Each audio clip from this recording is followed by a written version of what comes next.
Граѓаните добро знаат дека Мицкоски, кога клечеше и молеше за власт, ветуваше враќање на името, промена на преговарачката и укинување на Преспанскиот договор. Ги излажа граѓаните. Му пропадна лажниот патриотизам, пола влада му се со бугарски пасоши. А што ветуваше Христијан Мицкоски за економијата?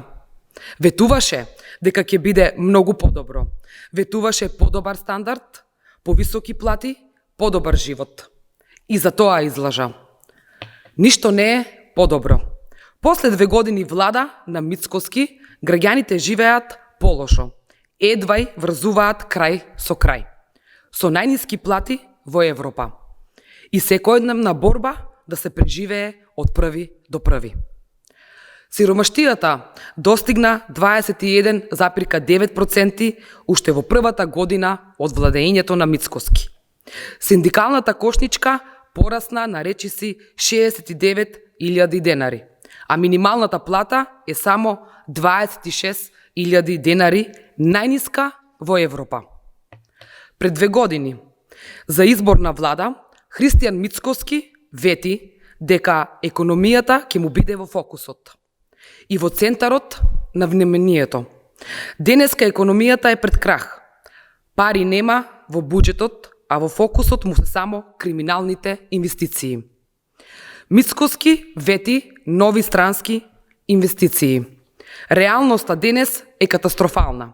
Странските инвестиции се намалени за 61%.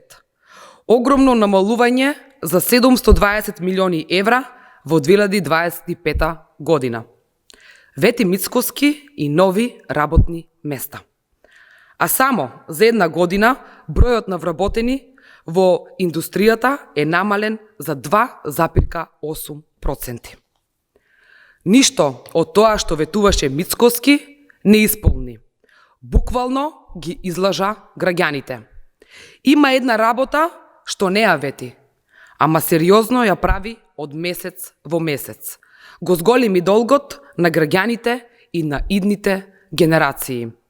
За само 2 години Мицкоски создаде нов долг од 2,5 милиарди евра. И денеска долгот е историски најголем. 11 милиарди евра. Нов долг на грбот на народот, ама за тендери. Нема пари за повисоки плати. Нема пари за пензии, нема пари за минимална плата од 600 евра. Нема пари за земјоделците и за повисоки субвенции. Нема ниту мерки за заштита на животниот стандард во време на криза. Сите овие лаги на Мицкоски, граѓаните денеска многу добро можат да ги видат.